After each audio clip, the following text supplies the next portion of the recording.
Akiaria riria aracemanĩtie na atumia a atongoria a makanitha wabici-inĩ gwake, Dorcas augĩte nĩ nginya arũme makuruhanio mĩhang'o-inĩ ĩyo.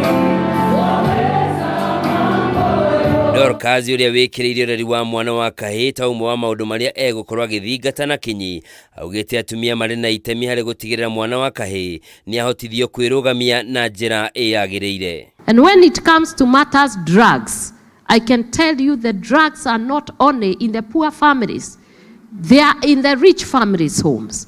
And every mother is crying.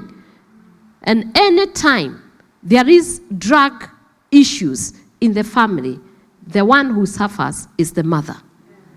When they go out there and they have an accident and they are crippled, it is only a mother who will sit down and watch over that cripple for the rest of her life. Hamwe na maũndũ marĩa Dorcas augĩte egwĩkĩra mwana wa kahii nĩ kũmahe mĩeke ya mathomo ma kothi cia moko, kũmethera mĩeke ya mawĩra waki-inĩ wa nyũmba cia raithi, ona kũmatũma nja wa bũrũri magathome. We want to take them to TVET. Some of them we will look for ways to send them abroad because there is labor export these days.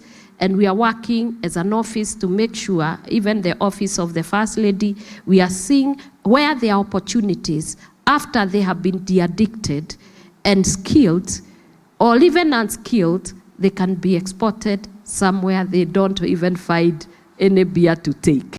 Dorcas nieraniire kugacirithia miturire ya endwa a maabithaa a borithi, akiuga nimageragira moritũ rĩrĩa maabithaa a borithi makua marĩ wĩra-inĩ, kuona ingĩ ao matikoragwo makũrĩkanĩte kĩwatho. And in the chaplaincy we have decided we are going to be doing mass weddings for these police servicemen.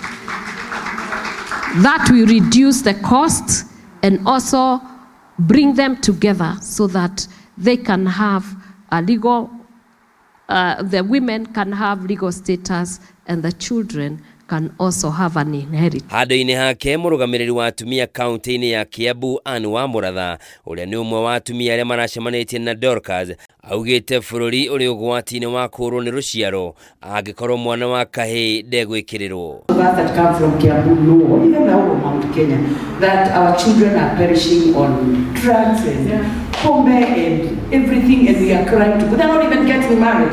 And we are now saying it's a high time that mothers woke up, cried to God, do what we are supposed to do and save a generation. Mwana wa kahii akoretwo agũmĩirwo nĩ mathĩna kĩondorita ta ũnyui wa ndawa cia kũrebia na njohi cia ibango, kwĩrigwo na wagi wa mawĩra. Handũ-inĩ ha Kameme TV, njĩtagwo Njoroge wa Kimani.